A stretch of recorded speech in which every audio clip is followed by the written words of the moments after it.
Test, test. Test, test. Oh, good. All right, I am live. Hi, everyone. We're going to get started so we can make the most of our time together. For those of you I haven't met before, I'm Alex Givens from the Center for Democracy and Technology. We're an organization that focuses on policy based in Washington, D.C. and Brussels, and we think about protecting civil rights and civil liberties in the digital age. That means we do a lot of work on AI.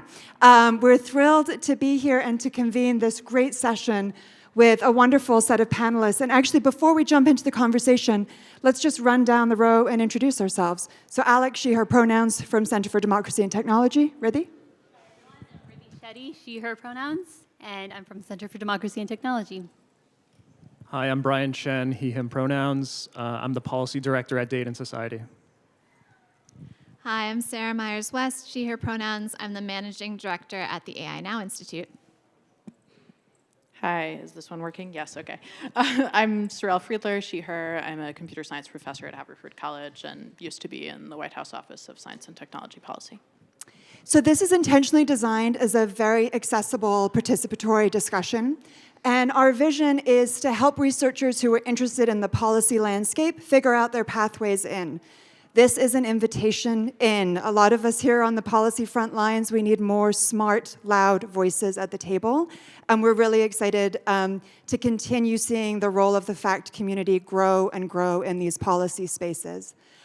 So what we thought we would do today for our agenda, which I will flip to, is about 50 minutes just talking about what some of the current AI policy opportunities are. This is where we have our asterisks. We are focused on the US and the EU, in part because this session is 90 minutes long and there's an awful lot to talk about, and also admitting our own just geographic limitations in terms of our experiences. That's not meant to preclude broader conversation. In fact, in the second half of this, the discussion, we would love other people to chime in with their own experiences in different regions around the world, and hopefully we can get that conversation going as well. So we're going to give an overview of those opportunities, and then the second half really is intended as a dialogue with folks in the room about things that you're interested in, if you have questions about how to engage in policy conversations. If we want to get super tactical about opportunities literally happening this summer, let's talk about it. That would be great. We can do some matchmaking as well. In addition to a whole bunch of great researchers in the room, I can tell just by looking around there are policy folks here too, and folks that bridge both of those communities already. So we also want folks in the audience to be chiming in with their own experiences, doing this bridging work, and chiming in with current policy conversations. Okay, so to get us started, I am going to very quickly explain this overwhelming slide, and then we have a little bit of a panel Q&A for others on the panel to talk about particular places where they have engaged in current policy opportunities. The very short story, as all of you see from different newsletters, newspaper reports, et cetera, is that there is a rich wealth of policy opportunities to engage on AI issues right now. For better or worse, policymakers are paying attention. They are looking for practical, tangible solutions. Those are sometimes very hard to come by in DC and in Brussels, and there's a lot that this community can do to step up and help shape that conversation. The things we are going to cover today, just to give you a little bit of mapping and orientation, is Congress. We will talk a little bit about that. We are going to check our cynicism at the door as we do so. We can unpack that over drinks later, but talk a little bit about kind of where the main activity is in the US Congress, how to talk about that. Sticking in the US, we're going to move to the White House, where there is a ton of leadership coming on these issues, in part by members of the FACT community. Sorelle recently left the administration. You obviously heard Dr. Nelson speak earlier. They've built an amazing community, and some of the other agencies or offices within the White House have as well. We're going to talk about the various federal agencies, only some of which are on this board. It is a really broad mix of agencies working on AI issues right now. You can think about subject matter specific agencies like the Equal Employment Opportunity Commission, the Consumer Financial Protection Bureau, Housing and Urban Development, all of whom are doing active work on AI right now. Or we can pull to what I would call the organizations and agencies doing horizontal work like NIST, who are leading work around what standards around AI governance might look like, or NTIA, the National Telecommunications and Information Administration, a very long-named but small agency within the Commerce Department, who actually have a comment period closing today that some of us have been working on in the hallways on what AI auditing looks like. So really important conversations happening, and we're going to dig into some of that. We're going to talk about some of the floaters, which are not kind of formal agencies, but where work on AI is happening. The National AI Advisory Committee was impaneled by Congress as a public place to kind of engage and develop AI strategy. The PCAST, the President's Council of Advisors on Science and Technology, is doing an active proceeding right now on generative AI. So we'll talk about those kind of unusual public bodies. And then we're going to talk quickly about states and locals. We have states legislating on these issues, which is amazing to think about the patchwork of different states jumping into AI. And we have cities doing this. New York City, for example, passing the first law in the country on algorithmic hiring tools, mandating transparency there. This is why we are doing so much on the US. It's just really busy, and it's a forum where many of us personally are active right now. We are going to touch briefly on Europe as well. In the US, a lot of these bodies are talking about AI. In Europe, they're actually regulating on AI, so the European AI Act is moving forward with full force. We're expecting a vote in the European Parliament as soon as June 15th. And then that piece of legislation is going to be negotiated in what is called the trilogue between the different European institutions. So it's a busy summer happening in Europe that is going to lead to meaningful regulation on AI that is felt around the world. So we'll talk a little bit about that as well. Okay, there are, Rudy, I think you're up next, right? Okay, that's for you later. So now let me just quickly start us in a conversation about what some of these opportunities actually look like in some detail, and also what the experience has been of people working in these settings, because again, we want to help you understand how your work can plug into these conversations. So Sorel, you're first on my list since you are recently departed from the White House and can tell us about what that experience is like. I have more detailed conversations for you, but why don't you just start by telling us all you know about how researchers can plug into the White House activities on AI. Yeah, okay. In 30 seconds. No, I'm joking. Take your time.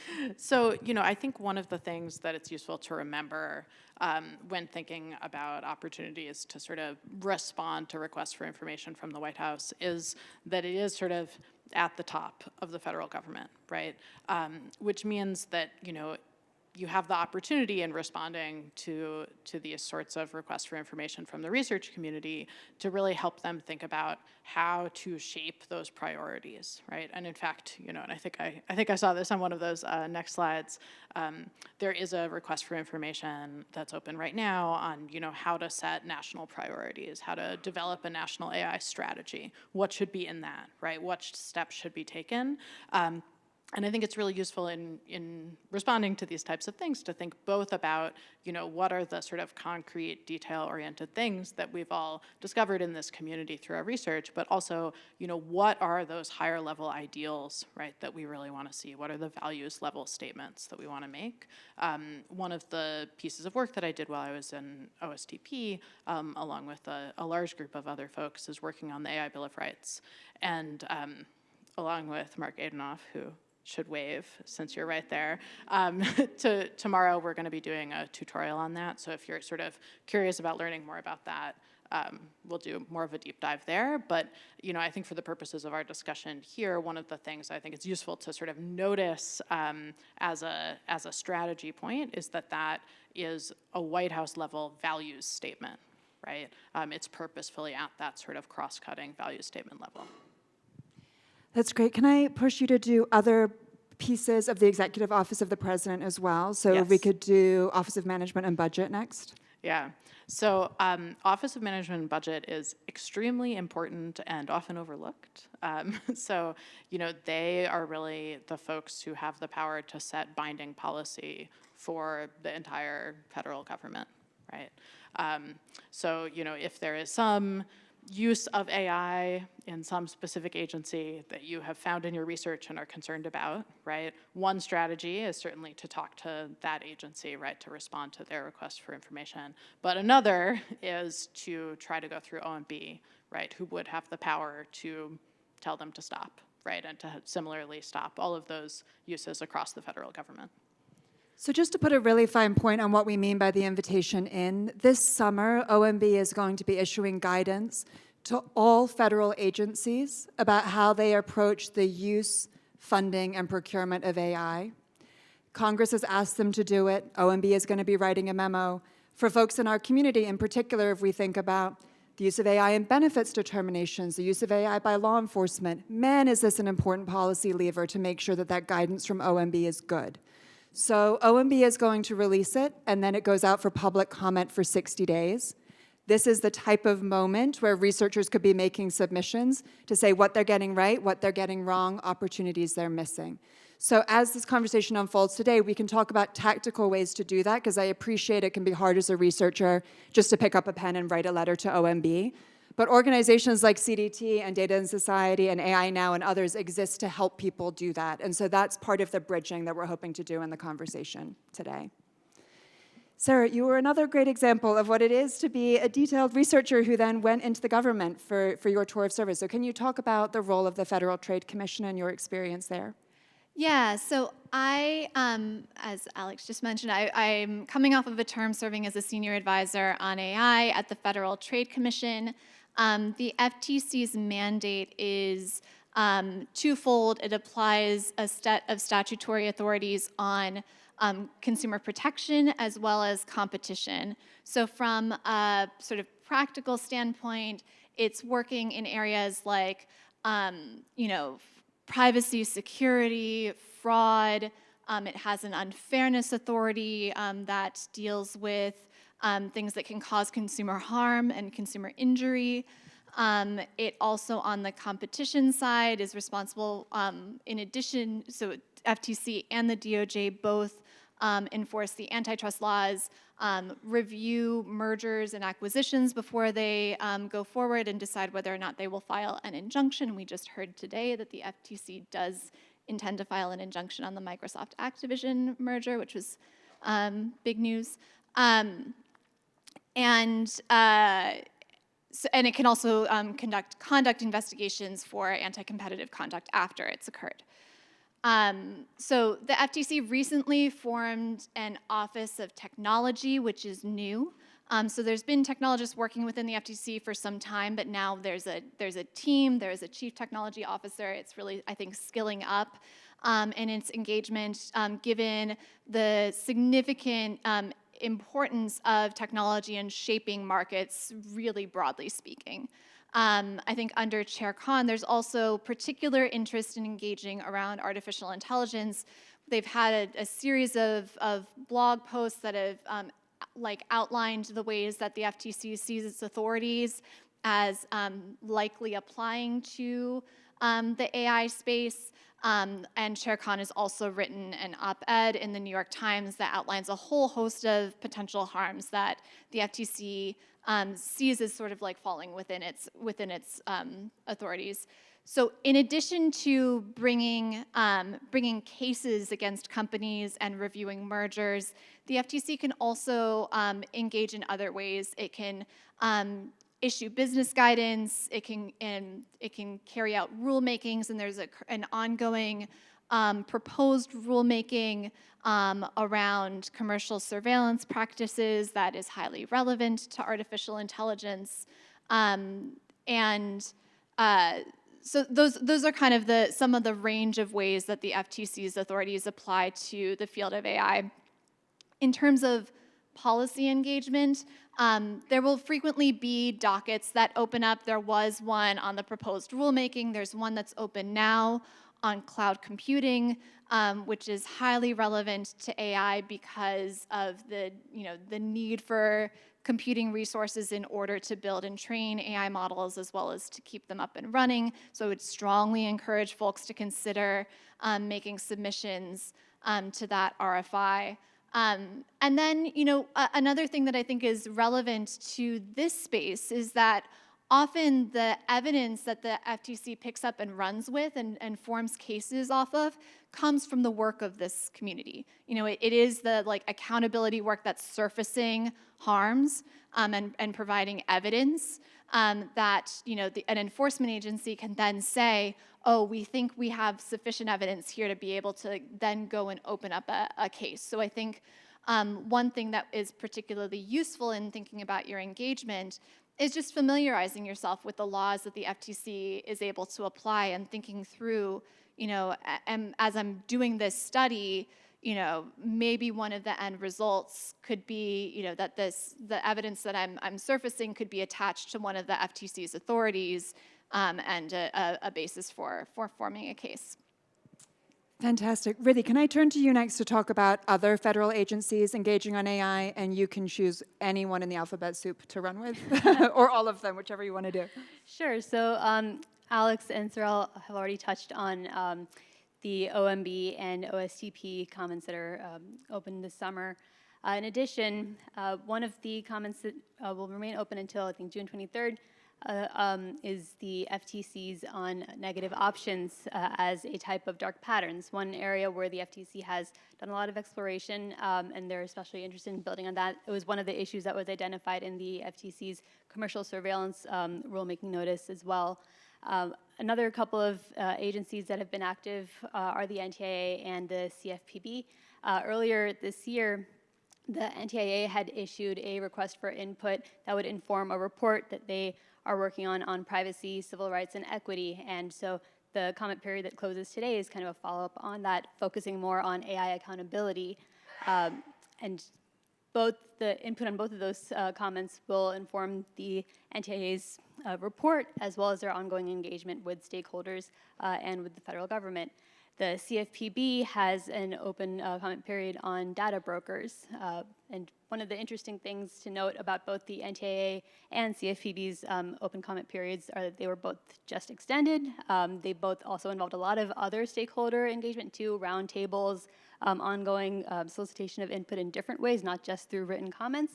So I think it also indicates that they are open to creating greater opportunities for stakeholder engagement and thinking about different ways to make that easier for a wider set of stakeholders.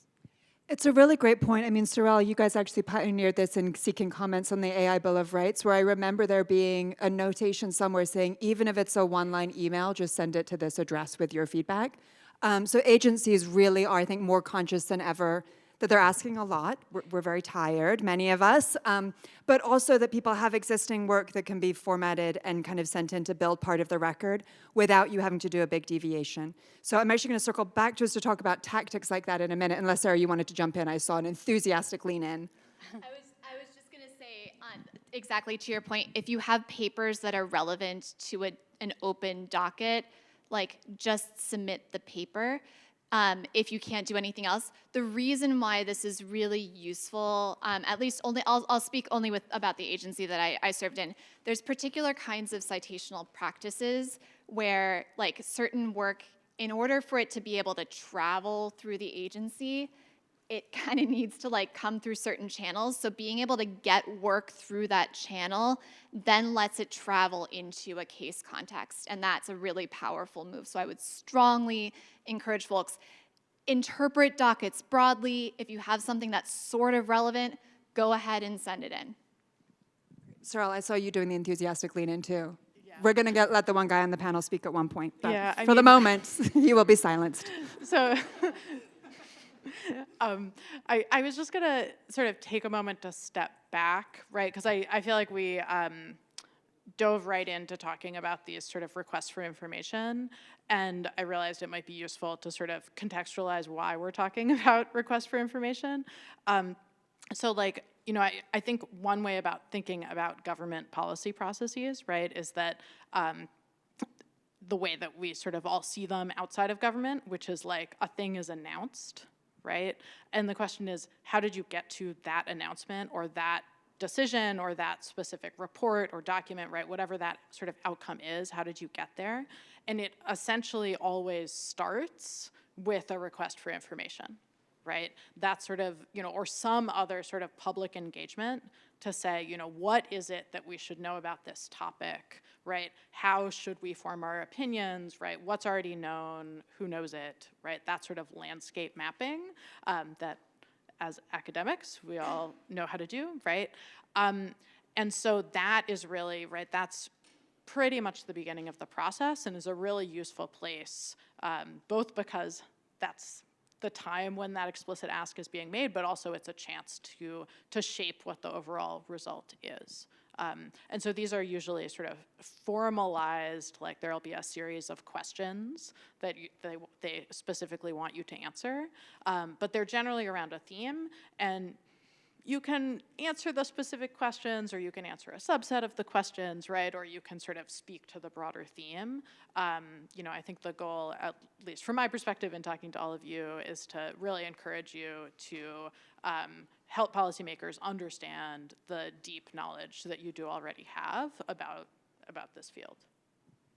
That's perfect. So now to Brian. So data and society's like main theory of change, as I view it, is really helping connect research and make it relevant for these policy applications. So can you talk a little bit about kind of how you see that work in practice and the tips that you think are useful for the research community to hear? Yeah, so Data and Society, so I came to Data and Society not as a researcher, not as someone with a technical background, and so I kind of have this odd position.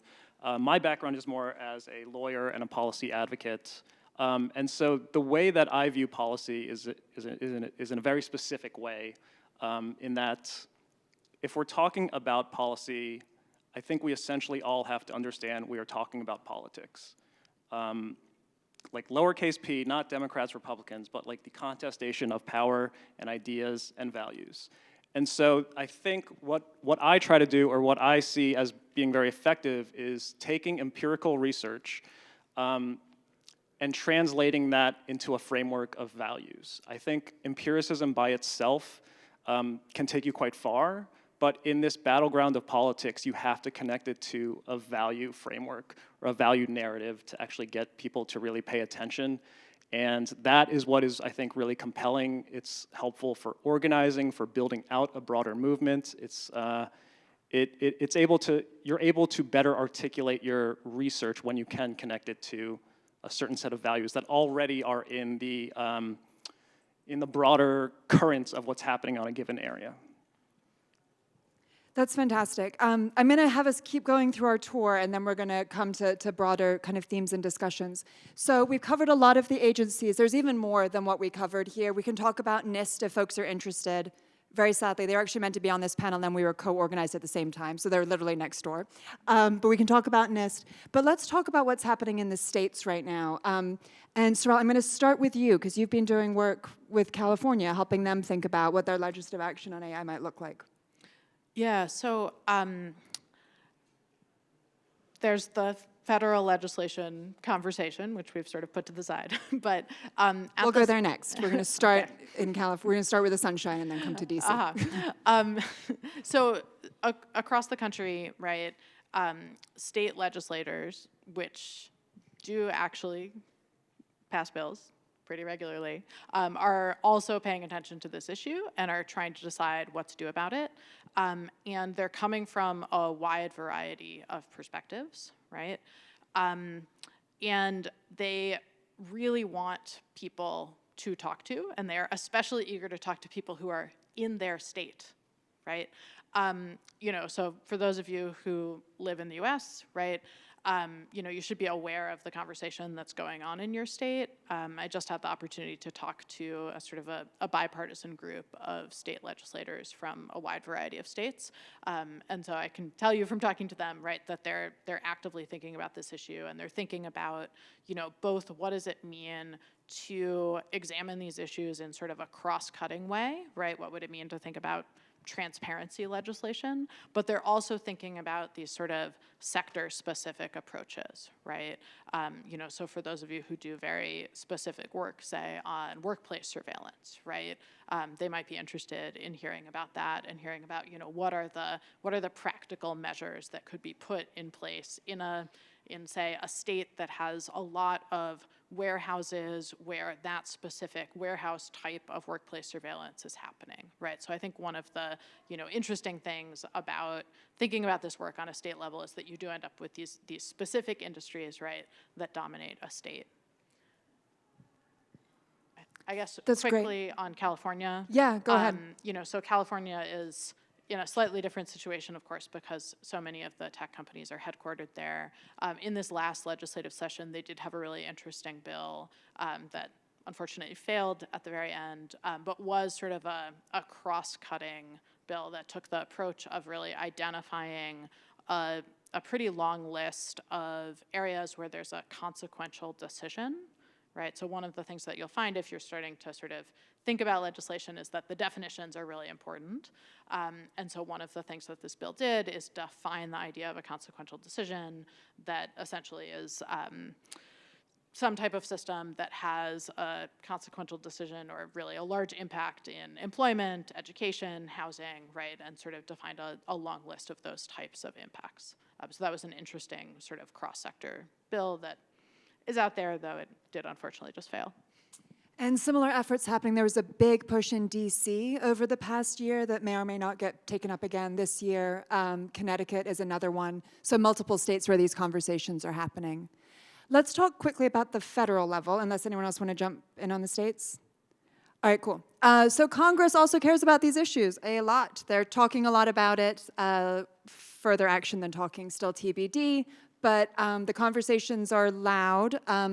In particular, Senator Schumer, who is the majority leader in the Senate, as the head of the Democrats in the Senate, has talked about putting legislation forward. He recently announced a series of Senate-wide briefings on the threats of AI and how Congress should address it. For him, he has been very focused on the generative AI turn. There are many other members who have been in this conversation for longer and have focused more on algorithmic decision systems, the impact on civil rights, and some of the vertical areas that we've talked about. I am a former Senate staffer, so I'll do just 2 minutes on kind of how I think about Congress, and then would love, Brian, for you to jump in and others as you think about congressional engagement. So the way that Congress in the US does its work is through committees. AI touches on a large number of committees because AI has impacts across all of society. Some of the main ones are the Commerce committees in both the House and Senate, the Judiciary Committee, and then the subject matter specific ones. So there's a committee that looks at health, education, and labor, for example, which has a lot to say about this. The finance committees have been getting more focused on these topics too. The typical way to engage is committees, all legislation that is going to touch on a committee jurisdiction gets referred to that committee staff. So plugging in and watching what those committees are doing can be an interesting way of just trying to see what congressional activity would look like. Typically what staff are looking for is number one, ideas, right? They want to break the mold and come in with some new strategy. Second, it's really important gut checks on the problem statement. How that actually translates into policy action is where they need help, right? We can describe a problem, but what do you actually do about it in a way that can be evergreen, that can last in legislation for multiple decades to come? That's where technical expertise is required, social expertise in the areas of impact is required, and where often there is a huge appetite for that type of feedback if you're able to give bandwidth. And we can talk more about some of the bills, but why don't we go first? I want to hear what Brian and Sarah have to say on this first. Well, for those who wish to engage with federal legislators, I would just emphasize to you that this is all political, but that's really political. Like, senators and House reps are actually up for re-election, and so that makes them very cautious. So, I mean, they're political actors and they want wins. They want their name in the newspapers. They want to have sexy, cool headlines written about them. And writing a bill is hard, and passing a bill is hard. Virtually impossible these days. So I would encourage you, if you want to engage with federal legislators, to think more broadly than just writing a bill, advocating for a bill. Think about the other functions that a legislator can do. So think about what they can do as far as using their bully pulpits to write public letters to companies, to have certain questions directed during oversight hearings. I mean, using the other powers of a federal legislator can be really powerful, and I really would encourage you all to think expansively about what you can accomplish. Sarah, you want to jump in? Look at who has subpoena power. That's one good space. Like, that's a powerful move. I mean, I think like this, the FACT is a community that, you know, historically has, I think, had a strain of critique, right? And I think starting to move from that space of critique into, okay, how do we move that towards the world that we want to live in? I don't know if Congress is the place to get there, but like in engaging with policy work generally, like now is a good moment for doing that because there's a lot of momentum and a lot of momentum that's going in very not good directions. And so I think to the extent that you're able to channel your work towards it, like we need like bolder stances from these communities, I think, and like don't be afraid to hold back. Because I mean, again, I keep going back to the enforcement agency because that's what I know, but like there's people in government who want to do stuff and who need people on the outside to be like advocating for it so that they can say, there is a community that I'm speaking to. And so I would just strongly encourage that. The other thing that I would maybe just say with regard to like the possibility of legislation, and there's a session on this tomorrow, Lori, who's over there, can tell you where it is. There's a lot of action that's happening in the trade space, which could, like, in the signing of treaties that could constrain what regulators are able to do. And so engagement from this community that says, we're concerned that like the US's ability to even pass regulation could be completely tied up if, you know, the US signs off on this. The one that's currently being negotiated is the Indo-Pacific Economic Framework, and it contains provisions that would essentially shut down any kind of accountability measures, like any kind of auditing, any kind of like documentation mandates, that sort of thing. So we can get into that in the session tomorrow, but just wanted to put a pin on and that's one other like really useful space for this community to engage in. I also would just add that if you read the newspaper, like every other day, there will be some headline saying, this senator is introducing a bill calling for this kind of AI accountability. This House rep is calling for this algorithmic whatever disclosure bill. There's so much coming out that I think it is helpful to think about this as kind of like there's so much noise in Congress, and I think this community's challenge, all of our community's challenge, is to figure out what is actually worthwhile and strategic, and to not get distracted by every single headline that pops up, and you say, oh, that senator's doing something, let me ring him up, or this person's doing something. Figure out like what is your actual position of power and leverage, and don't chase everything, because every senator is trying to get in the news. That's great. I'm going to do a quick run through some of these other opportunities, and then I want to have a tactics conversation, and then we'll go to the broader discussion. So I mentioned that we have these groups over here that aren't official agencies. They're actually members of the public, typically from companies and from academia, who are doing service on advisory councils. I will say that I look to them as a good place to amplify our messaging because they tend to be of the AI community, they are listening to people, they have been given a microphone, and we can help them to use it or ask them to use it in particular ways. So the one on the list here is the National AI Advisory Committee that was recently constituted. Actually, Janet Haven, the Executive Director of Data and Society, is one person on the committee. There are other names you will recognize if you look at it. They have public listening sessions where they look for feedback for people on how they should be articulating the national priorities on AI governance. So that is a type of place where you can get ideas to fold into their big report that you know people are going to read because it has a seal on it. So thinking about some of those bank shots we can take that are slightly lighter lift but get people amplifying and repeating our message can be really tactical as well. The PCAST, which is that Presidential Council of Advisors on Science and Technology I mentioned before, is another place like that. As I mentioned, they've put out a request for comment on generative AI. Amazingly, they said that comments have to be limited to 5 pages and need to be actionable. Bless them. May others follow in their wake. That's a really nice place. Just, you know, what are you doing on a Friday? Spend some time putting your ideas into paragraphs for them, and it may show up in a PCAST report. So looking at some of these other bodies can be helpful too. And Alex, I'll just jump in and say, so Janet Haven, the Executive Director of Data and Society, is a member of the NIAC, the committee up there. And so if there are people here who want to know more about how to engage there, or who maybe have gotten an invitation to engage there, please just talk to me afterwards.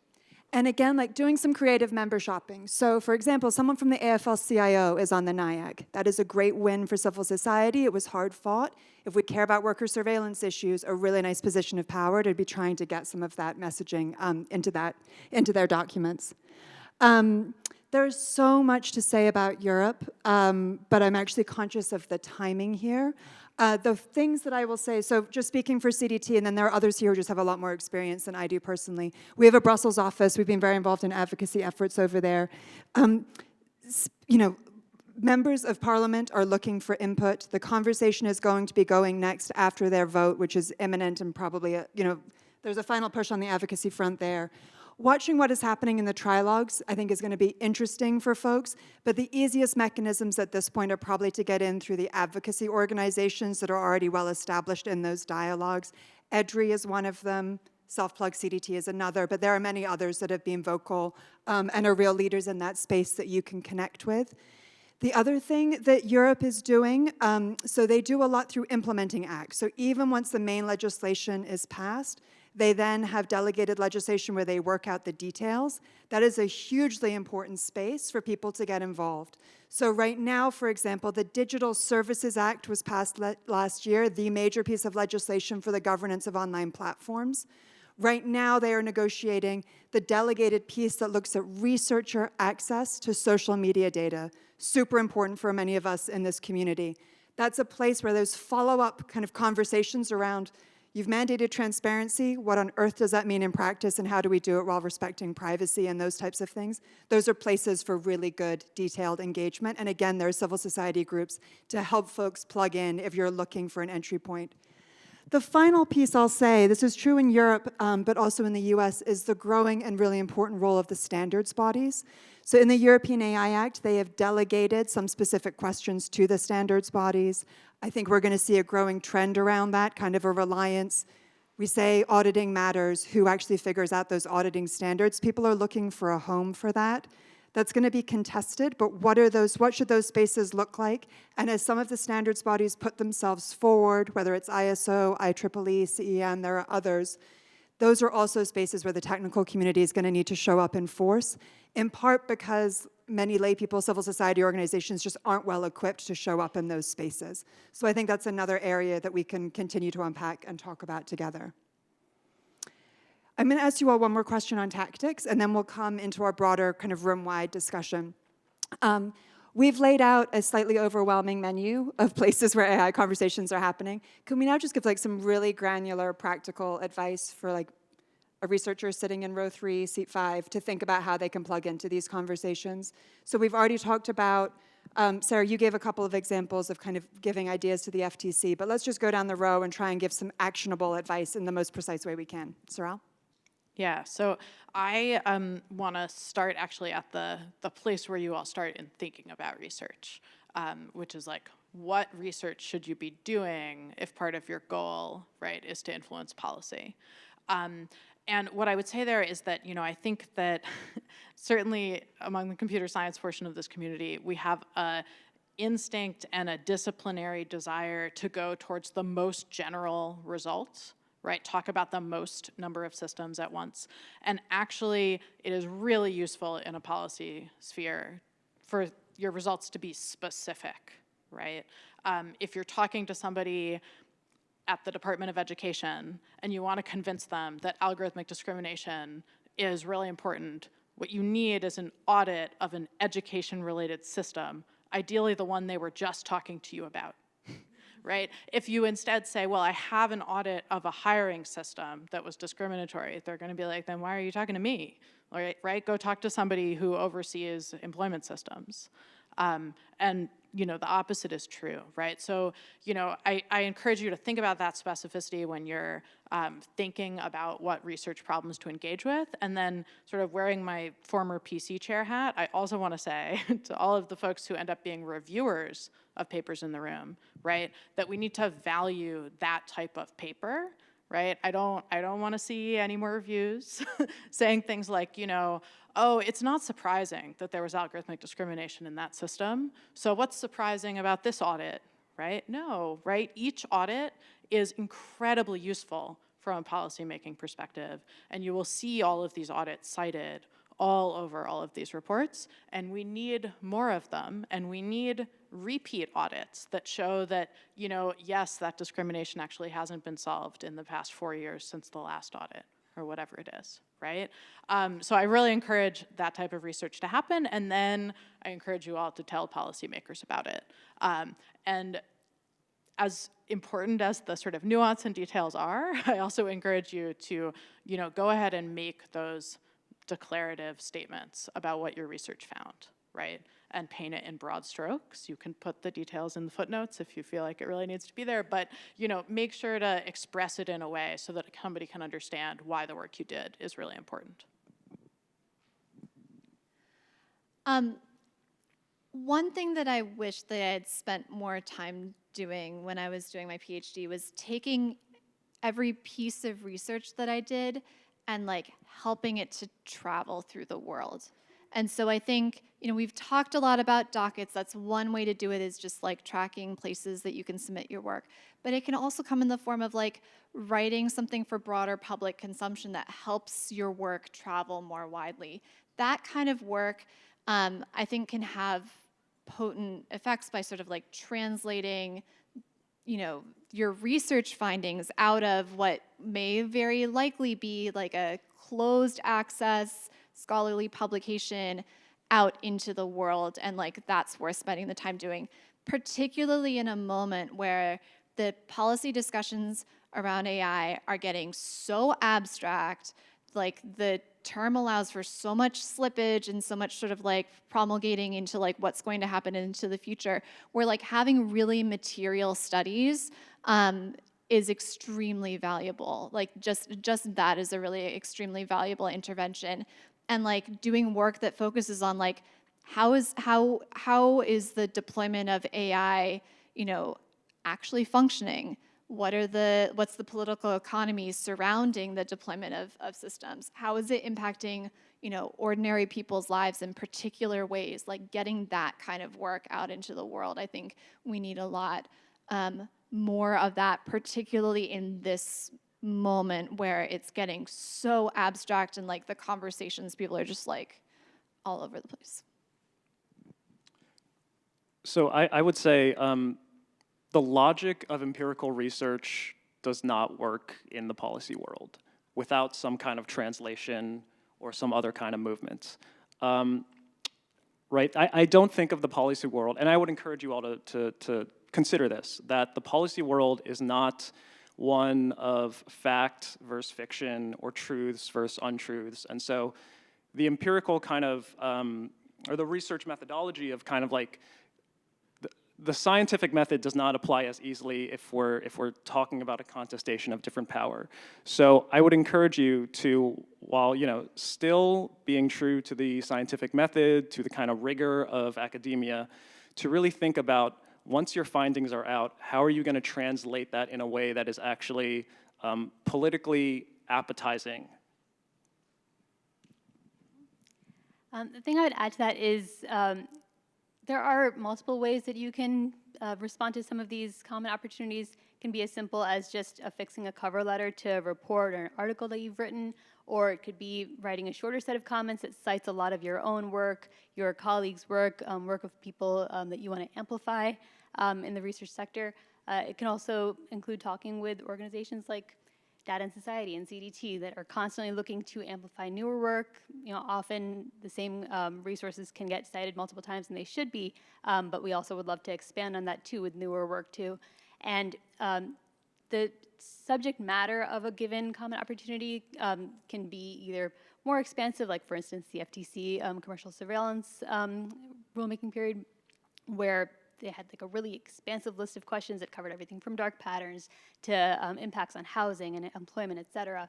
And you see that kind of leads to follow-up opportunities to engage too, like the FTC and CFPB's recent comment period on tenant screening. So weighing in on the topics that are important to you but are relevant to the comment opportunity is very much fair play. So anywhere where you find any relevance, connection between the work that you're doing and what an agency is interested in pursuing any kind of enforcement or rulemaking efforts on is something that you should definitely consider weighing in on whether it's as detailed or as high level as you want to. It's just helpful to have that build the record. And I'll reinforce one point that Riddhi just made, which is look for shortcuts. You all are really busy. For many of you, you have other incentives that you need to meet in the furtherance of your academic careers. There are organizations, like, I literally view it as CDT's full-time job to grow the movement and help people plug into these conversations so that we can get more voices pushing policy outcomes. So look for the orgs who have it as part of their mandate to reach out to this community to help you figure out what opportunities to plug into. We can help with translation. We can help you know who else is filing and how your work would fit in. We can help you write that cover letter that just gets stapled onto your thesis. So there are ways to do that and a really willing audience to help you plug into these conversations. We don't just come here for our health. Like, this is a very actionable invitation in, from which we hope future collaborations grow. And I know for a fact that CDT isn't the only one, because others are sitting up here on this stage too. So we all talk to each other. The policy advocacy groups are in community with each other. We're in community with the non-tech groups that also care about this, the housing groups, the lending groups, the employment groups, the repro groups. I mean, you name it. It's our job to think about the growth of the movement. So treat us as an easy access point, because we want to play that role and we view it as part of our job to play that role. We have managed to land on exactly 50 minutes. I don't know how we did it for half one of the conversation. So we have 40 minutes left. My suggestion, so Riddhi is about to take over as the facilitator. Should we just take questions first if people have them before we go? Okay, if you have questions specifically about stuff that we've raised, that would be great. If you have broader discussion questions, know that Riddhi is about to invite all of that discussion. So this is for clarifying questions. Julia, you're about to pick a fight. I'm gonna go with the guy behind you and then come to you. I saw that as a friend. Go ahead, please.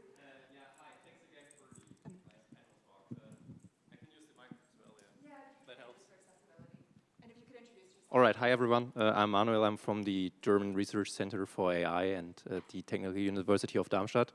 So since, unfortunately, like the discussion about EU regulation and policy has been cut a bit short, and from the reaction in the room, I think I'm not the only European scientist that's interested in getting involved. I think this is like the very concrete question, like what concrete steps can we take now to influence like the upcoming debates on policy, especially with respect to the AI Act that's upcoming and like the potentially detrimental effects it might have on like open source research that has been really crucial for, at least in my opinion, for the research community in Europe and the world as a whole, and also like a very good balancing act or a good counterpart to like the large developments that have been solely focused in US companies. Thank you so much for the question. I'm going to take a first cut at answering, and then there are probably European policy people here from Ada Lovelace or many others that might want to chime in. So we'll start our practice of broadening the conversation. From my perspective, again, just to be super tactical, because that's my job, conversations in Europe are moving so fast right now that you probably want to look for the shortcut. And the shortcut is probably the advocacy groups that have been really in the weeds with different parliamentary offices. Because so many of these issues are like very much, they're literally live right now, right? It's line edits on text as we move to vote on June 15th. So we can talk after about ways to do that. I will volunteer the CDT Brussels office as one place that is literally doing these types of convenings with offices right now. The Parliament is the live place right now for the next 3 days. But after that, when we go to the trilogues, the member states in the Council of Europe also become very important, and they have a slightly different, many of them are positioned in a slightly different way than the Parliament. So there are more opportunities for advocacy as the bill kind of goes to its next stage. And so looking to plug into those conversations, which will be manifesting over the next couple months, can be a useful way to kind of plug in on these very specific provisions. Perfect. Because, okay. I mean, there's an open letter out there that pretty much sums up, like, I think a lot of the positions the researchers in Europe have, and is also backed by a lot of the relevant names. But it feels like it has been not getting much attention, which is kind of frustrating and hasn't really, like, arrived at the relevant places that actually influence policy. We can share ideas on tactics here. I can't always tell they're going to work, which is literally our daily life. Is there anyone, can I just quickly ask, is there anyone from a European policy org or Europe who wants to engage on this? Awesome. Yeah, thank you so much. I'm actually an AI governance and Kennedy Fellow at the Harvard Kennedy School, but also I'll be supporting the team in charge of the EU AI Act this summer at the EU Commission. And I'm also part of the OECD AI Policy Observatory, which is one of the main current platforms to advance AI governance. And so to your point, I think that right now, you highlighted a timeline, which is very short, June 15, to be able, to adopt the current text of the AI Act. But then you'll have a 2 years buffer period in order to discuss how can businesses be compliant and how to implement the AI Act, which is going to be, the crucial part of whether this is going to be successful or not. And I think in this moments, researchers will have a crucial role in being able, to advise how we can reiterate the different design, of this. And also one thing that you mentioned at the start is the OECD. And so the OECD has different working groups. One of them is the classification of AI risk, and you can also open, from a researcher perspective. And I think that this is also where we need more correspondence between, US, EU, but also potential other countries. So I would invite everyone here to look into this. And the last initiative, which was not mentioned, is the Global Partnership on AI. So not the partnership on AI, but the global one, which has countries, among the EU, the US, but also other ones such as India, Senegal, for example. So a lot more memberships there. And this is hosted by the Secretariat of the OECD and is currently one of the main platforms, directly also feeding into those efforts. Such a fantastic intervention. Thank you. Does anyone else want to jump in on European policy opportunities, or we can start to go more global if you want? Thank you very much. I'm Anna. I'm a lecturer in AI government and policy at the Oxford Internet Institute. And I wanted to raise a point on the limitations of being a policymaker and also a researcher, because for instance, in the AI Act, there is an article, Article 83, that basically exempts all the biometric systems of the European Union that they are applied on migrants for migration control, so they are exempt of the regulation.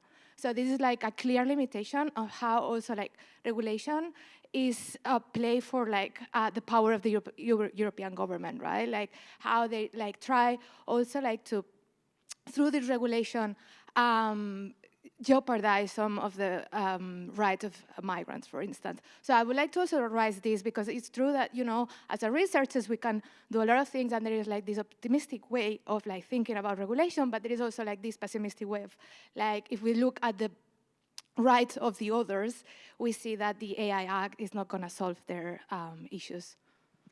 It's a great point, and that's where tying it, there are movements now really pushing on that point in particular, for example, so kind of tying into the broader advocacy movement feels really important. Julia, let me give you the mic, and then we'll come back to Riddhi to lead us in the second part of the discussion. Thank you, and I'm not about to pick a fight. Oh, At least I don't think I am. I'm the most agreeable person that anybody knows here, right? I'm Julia Stojanovic. So here's a question that I have, right? We all are sitting in this room under the assumption that we all know that there is some reason for us, in fact, to engage in policy conversations, right? And I ask myself this question probably not often enough. Why do I do this work when I do it, right? It's a colossal waste of time. None of it is compensated. And we are not professional policymakers. I'm an academic researcher, right? I'm on the faculty at NYU. So maybe I'll ask Sorel first, because I guess of the people on the panel, you're closest to me. Why do you do this? Well, that's a tall order. I don't know that I can be inspiring, but I think there's a number of reasons to do this work, right? I think ultimately there's, for me, a lot of personal motivation, right? I care about living in a society that doesn't have these particular ramifications. I also think that if you are an academic and you are purely concerned about the instrumental question of are you going to get tenure, right? Then I want to give you the purely focused on the metrics answer, which is that this is also a good way to get your work attention, and that attention is helpful. It sounds like there is some disagreement on that point. In which case, it sounds like perhaps Julia has the intrinsic, happy, we care about our society motivations, which I hope you all do too, because I do actually think that this is a space, right, where policymakers need that expertise and don't hold it, right? And we can do the work of helping them to gain that. But I mean, ultimately, we don't really get citations for this as much as for publications, right? Just to be clear, so that we know what we're getting ourselves into. So it doesn't count towards tenure quite as much. It's not really clear whether it brings you grant money or anything of that sort. So just so that we're on the same page, right? That if you do this, you should really only do it if you really care about this. So sort of politicking to try and figure out which part of a particular senator's agenda aligns with your agenda, to me, that's wrong as an academic researcher to engage in, right? Maybe for a professional politician, that's worthwhile, but for us? Julia, breaking my heart. We need you, you know? I mean, the policymakers are at home. No, I mean, work on the stuff you care about. Don't work on the stuff because you think that it's gonna make it into the bill somehow, and it speaks to some politician's agenda. Because we don't get anything out of this other than just, you know, a good feeling that we changed the world. But how good is that feeling when you do change the world, lady? It's great. It's great. Okay. I am going to pass the mic to Riddhi to lead us into the second half of the discussion, which is an open forum discussion, so we are not shutting off questions. We're just putting it in a new structure.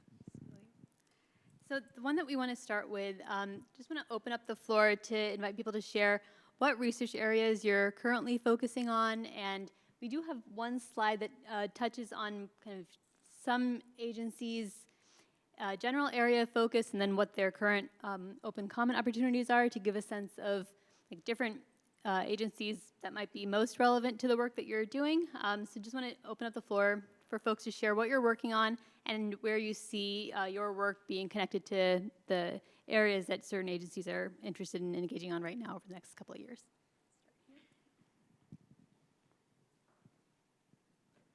This is actually more of a comment on the last thing. So I am not in academia. I'm like in a fact-adjacent organization. And I will say like one of the really amazing things about academia is that it makes us feel like we're not alone. Like that there are people who have more power, more institutional power than us, like saying the same things and often saying them in ways that like have the, speaking plainly, like the markings of truth and power that like old white men pay attention to. And so like us rabble-rousers can like say like, oh, look, like, actually I took a class with Julia when I was working at one of the public defenders, and like, that was another place where like, we were saying these things, and the city was like, yeah, whatever, you're at the public defender, of course you're gonna say these things. And then we had like, academics saying, oh, no, actually it's real, like, these are real problems, pay attention, and like, it got a lot more traction. Not enough, but more.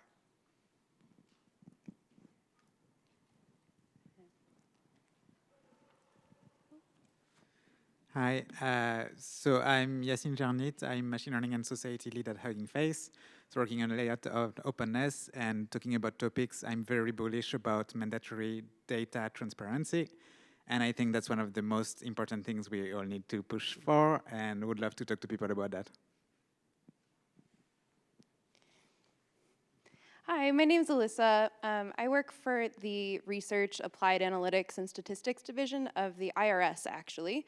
So for any of those looking to make the jump from academia to public service, we currently actually have an open opportunity. I'm co-leading a trustworthy analytics team where we're trying to develop essentially policy for how to best implement and more or less regulate the way in which we use advanced analytics, specifically in our research division, but hoping to inform broader conversations.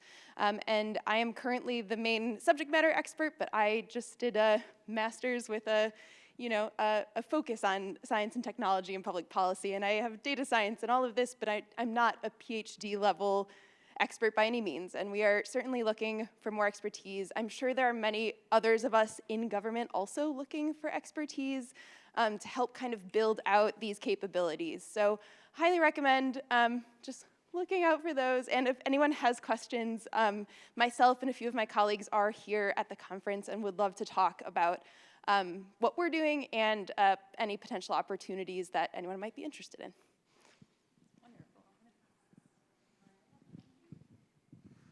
Hi, I'm Miranda Bogan. Recently moved on from a role at Meta and was before doing sort of research to policy at Upturn. One of a couple of the really interesting questions that feel really salient from a policy perspective that I was working on, also Stevie's been working on, are notions of representativity in data, which is in the language in the EU AI Act and has no meaning, and the RMF. And so I think to Julia's point of why do this, not only like because you want to, but it can go really wrong. Requirements that don't actually accomplish the goal can get instituted and that actually are detrimental to the goal. And I think that level of detail of providing the vision of what should a definition mean or what should practices look like so that they don't become something that they should not look like in the interest of trying to get something on paper. I find that really motivating.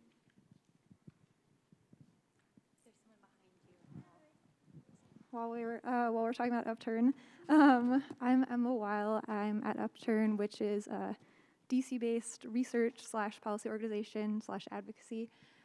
We basically start with some existing civil rights discrimination problem and look for how tech is being integrated into that, and how there are new problems coming from the tech, or it's just reinforcing old ones.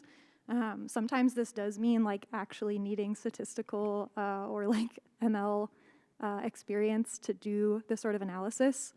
But yeah, we're always looking for someone to help figure out what new problems are being introduced by the technology with a grounding of all of the existing context and an analysis of power and pretty radical politics guiding everything, like housing as a human right and other things like that.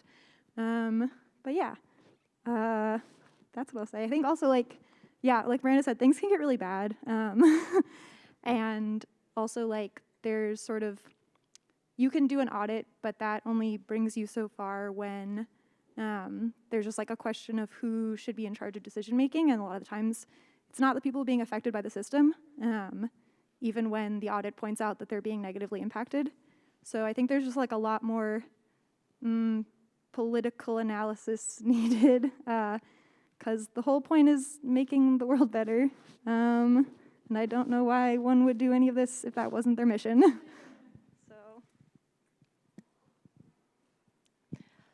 Hi, I'm Jen Lee. I'm the Tech Policy Director at the ACLU of Washington, and one of the things I've been working on, one of the things we've been working on in Washington State is passing an automated decision systems bill for transparency and accountability, but we've been constantly running into political struggles. It's been really frustrating, so if others are working on state or local level campaigns and are similarly running into these sort of troubles where people agree that this is an issue and theoretically want to solve the problem but are running into issues with, say, the governor's office or other lawmakers, I would love to chat and get some ideas about how to overcome these hurdles, because we got to pass something.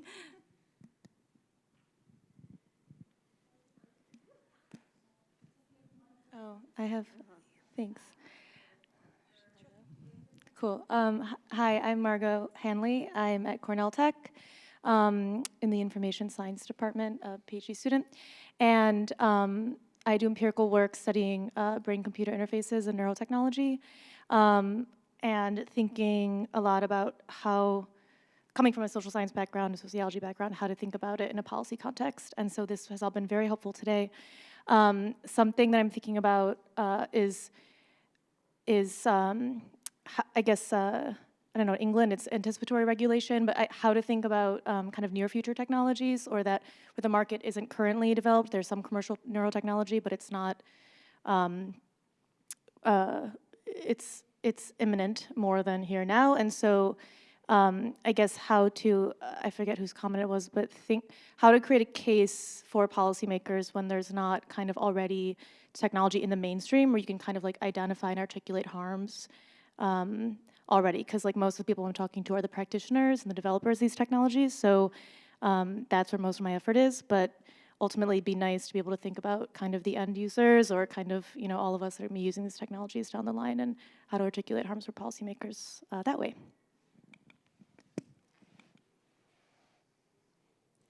Hi, I'm Stevie. I'm a research scientist at DeepMind. So I come not from the policy space, though I have done some work around it, but from the research science space. So from being a fact socio-technical researcher. And I just wanted to kind of point out, I mean, as Miranda mentioned, there's ways in which some of the work that I've done around analyzing representation, what it means, what it should mean, how we should think about it.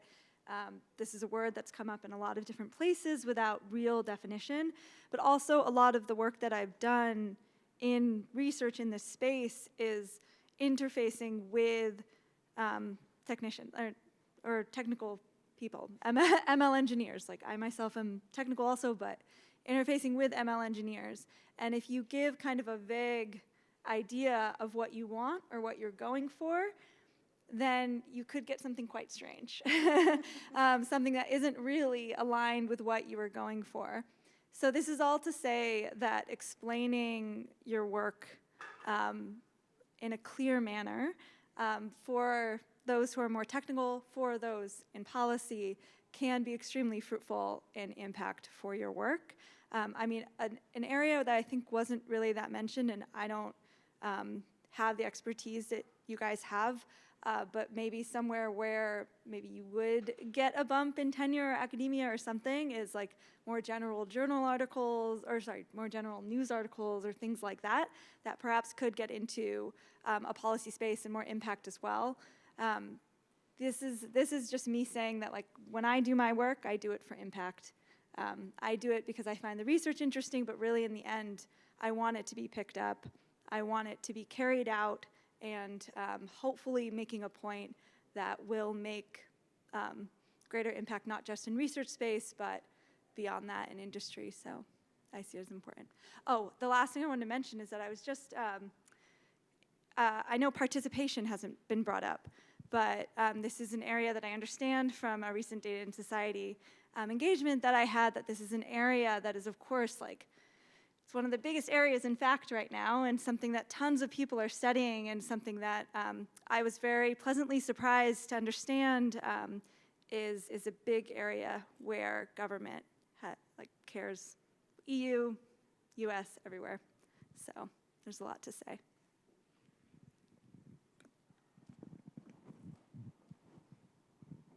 Thank you. And I also will voice one of the questions that we have gotten from one of our collaborators here.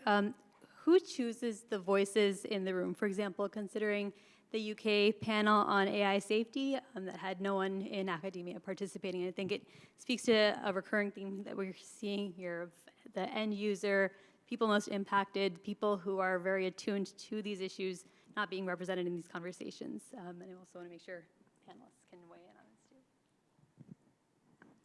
Yeah, on that point, I think it's important too to be pragmatic about the limits of policy, and that there's a need for a broader set of tactics to be part of this conversation. You know, some of the most meaningful movement that we've seen on tech accountability has come through worker-led organizing. And so I think thinking broadly about what the end goal is, and the, whose needs are represented, who's not represented. Politics is about power, and in tech particularly, information asymmetries, the exacerbation of inequality. These are the kinds of things that we need to be grappling with. I think it's particularly important to engage with policymaking and these other strategies and tactics now, because I think we've seen in the past few months the reinvigoration of narratives around the inevitability of technological development, the inevitability that tech is going to progress. And I think we have a lot of case studies to say, no, you can actually introduce meaningful friction that shapes the trajectory of the way that tech gets deployed. And we need a broader set of folks involved in that narrative. That also means broadening the aperture beyond AI policy or tech policy. labor policy is really important. Environmental policy is really important. You know, broadening the tent also to find alliances with folks who are working in other kinds of movements. Like there's a lot that could be part of the policy-driven conversation to have within this community, and now is a moment when it's particularly urgently needed. So we'll take a moment to also invite any other folks who want to share any work that they're doing. We've heard from some of our experts on areas where you're doing research that you would like to collaborate with folks here, organizations here, any others that would like to weigh in. Hi, Chris Gragel, University of Chicago. I'm a sociologist, so I can't believe I'm saying this. I'm sorry, I'm a sociologist, so I can't believe I'm saying this, but a lot of this discussion seems to focus on large organizations and policy around large organizations. Is there any awareness and sort of discussion around the fact that one of the fundamental, posits of AI is this ability for individuals to do more with less, and the fact that it's very difficult to determine what individuals do with, say, open source models?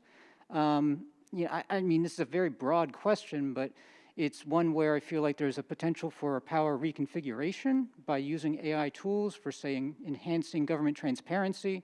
And I'm just not hearing a lot about that. I'm wondering if anyone's thought about it, to be honest.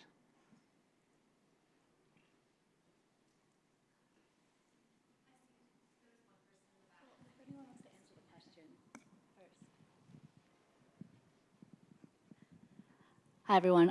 I'm Sophie Song. I'm a Tech Congress Fellow, so what that means is I'm a person with a technical background who is now doing tech policy work for Senator Ron Wyden's office. If you're anyone with a technical background who is interested in getting into policy work, highly recommend applying and considering this transition. So in my office, I focus primarily on AI policy. I have a background as a data scientist and then went into civil society, organizing nonprofit advocacy land, and now I'm here. But right now, my office is also the author of an AI Accountability Act that focuses on transparency and auditing for basically anything covered under FTC jurisdiction. So other folks working on those kinds of pieces of legislation would love to talk. Also broadly, in the course of my fellowship, I'm really trying to use those other tools available in the office, such as oversight projects, letters, briefings, those sort of things. Personally, I'm really focused from an AI equity lens. I mean, I'm here, but specifically as it relates to labor, but also broadly, if there are issue areas that you think would benefit from those tools, I would love to talk. Yeah, and also if you're interested in sort of what it would mean to strengthen legislation around algorithmic accountability and auditing, I'd also love to engage. Thanks.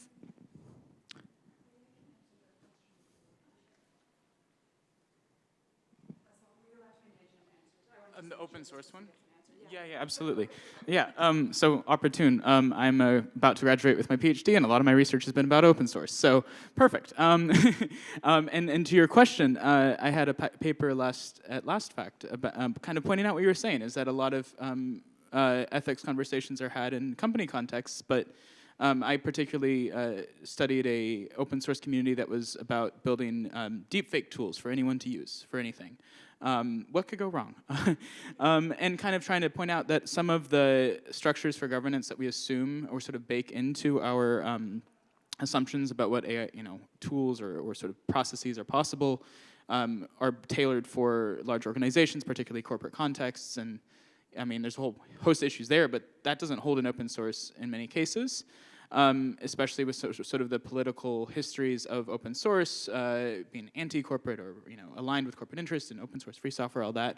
And in this year's, and actually lately I'm thinking about open source as aligned with the corporate power, and sort of arguments, current arguments, live arguments around open source, AI being unsafe or being the way to have democratization of AI, and how both of those sides of those arguments are often strategically deployed to entrench the power of the company that's making them. So I'd love to talk more with anyone interested in open source. Some of my, since we're talking about sort of our questions about how to apply our research to policy, I'm also concerned that, a lot of self-regulatory, well, I'm concerned about self-regulation in corporate contexts, and I have a paper this fact about power and how workers at companies don't have power to sort of do anything about their ethical concerns, and that is the basis on which like a lot of sort of self-governance processes happen. In my internships in tech companies is like, oh, we have AI ethics guidelines and tools, and people must apply them, and they sort of boil down to individual practitioners doing or really not doing or not being able to, not having the agency to do anything about these things. So I'm trying to turn my research in that sort of area about the lack of power that individual practitioners have into an argument against sort of these self-regulatory approaches. So. I also would just add on to that comment from the back that, I understood your comment to be that a lot of the policy world, like people like us tend to represent large organizations, large policy organizations, and can't tech or AI help the little guy kind of participate in this process. I think I'll just be blunt. The shitty news is that like the policy world has a lot of gates, and there are a lot of gatekeepers. I am very skeptical that AI is going to solve that social problem. I think that is a problem, and we should all think like creatively about what are the kinds of organizing ways and kind of ways that we could apply pressure on those at the top to make it more democratic and to make it open for people so that it doesn't have to be large 501c3s who engage in this. But I am skeptical that technology can solve that social problem.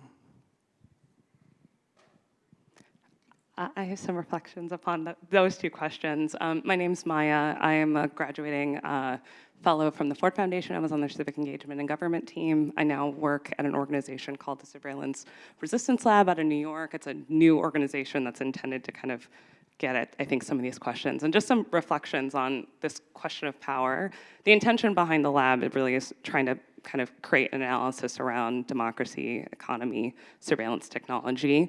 And it's really coming out of efforts that were coming out of the immigrant rights movement in New York that led to new analyses around digital IDs. We work with folks in workers' rights movements around worker surveillance. We work with folks on, of course, policing and questions around ICE. And so one, question I have as I'm reflecting about how do we sort of expand the range of folks who are part of this policy conversation.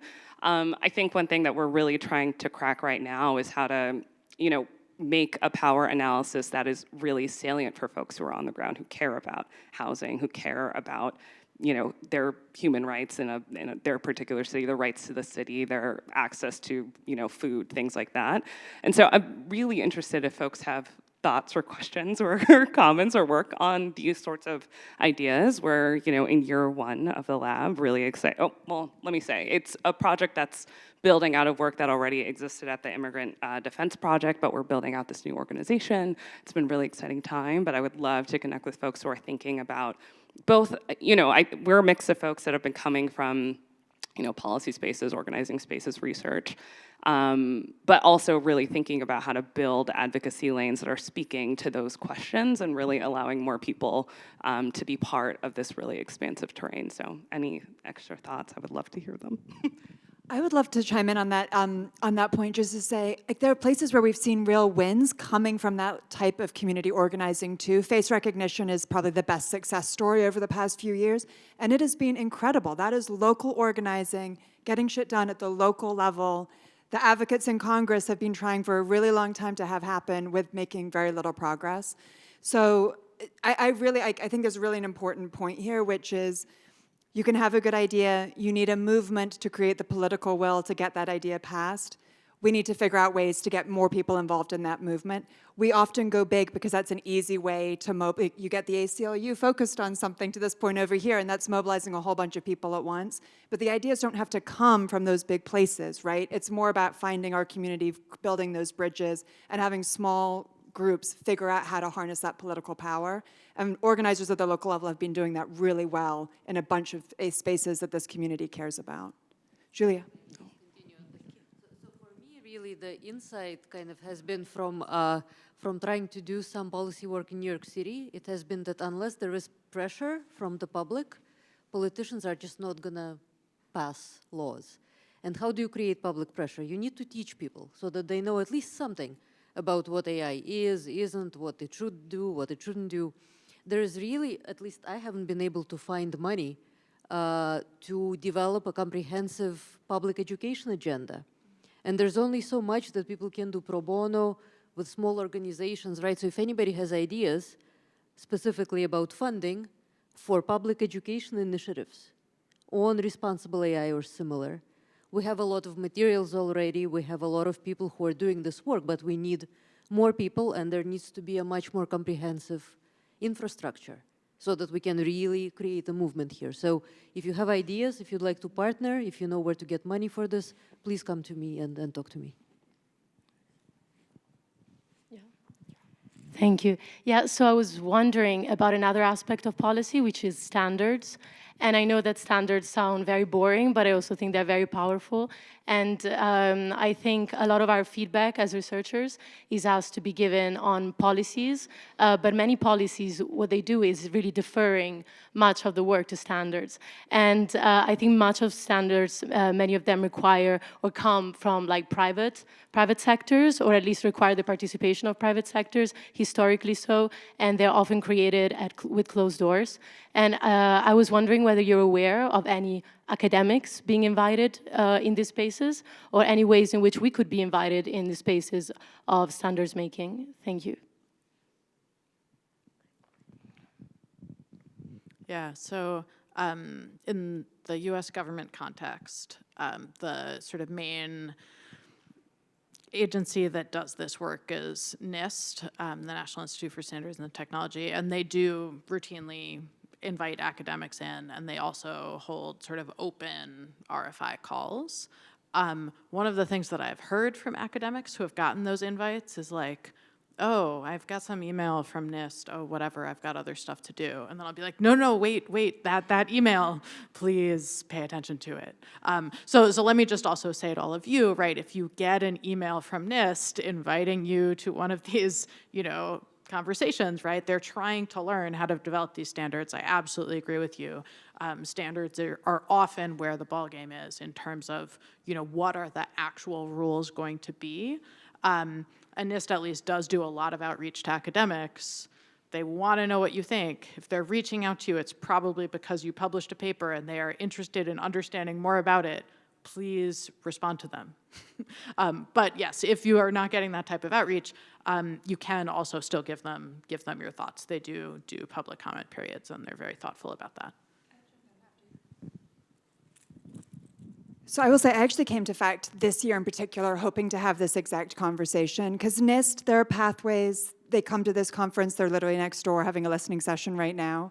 But I'm very focused on like ISO, IEEE, the European standards bodies, all have current processes, and at least in the case of the Europe standards bodies, are getting charges in the European AI Act for like carry this work forward.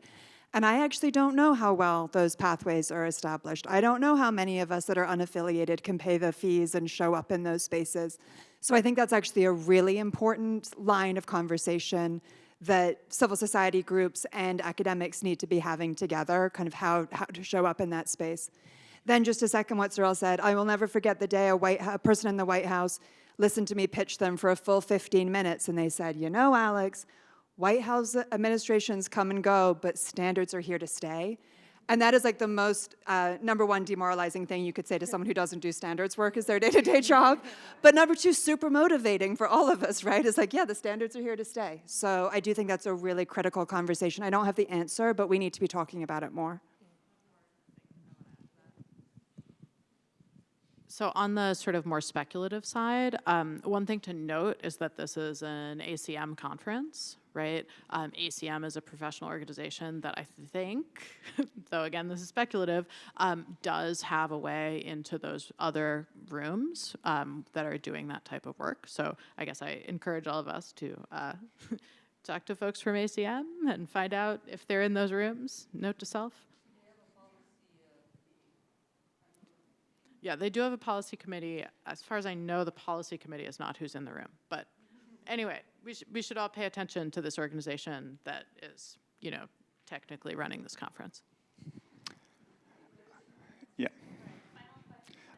just like a comment aligned with like what was expressed before, like standards.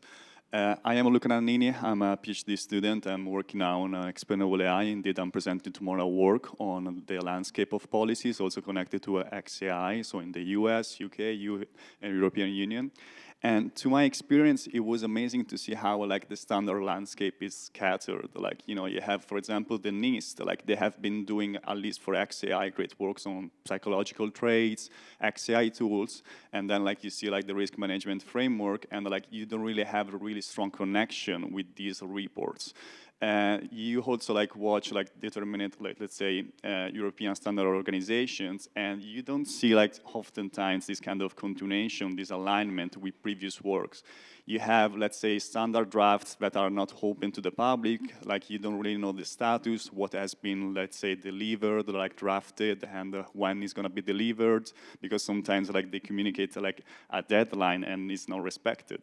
So yeah, I would really say to foster the policy community, like also like the PhD researchers to try to step into that world and step up the voice. Yeah, thank you.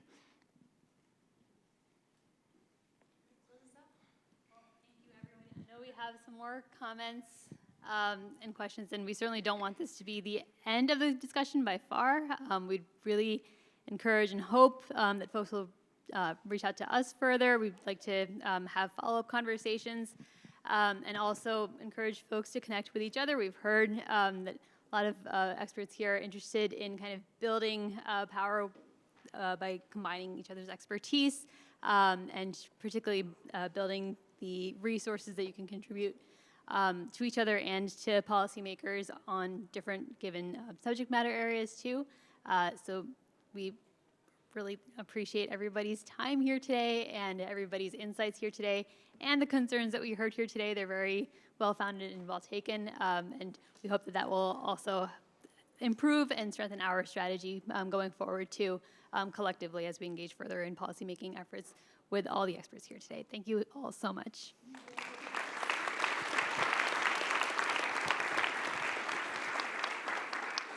And on one final note, we are all gathering at the ARC at the Hyatt for a happy hour, and we hope everybody can join us.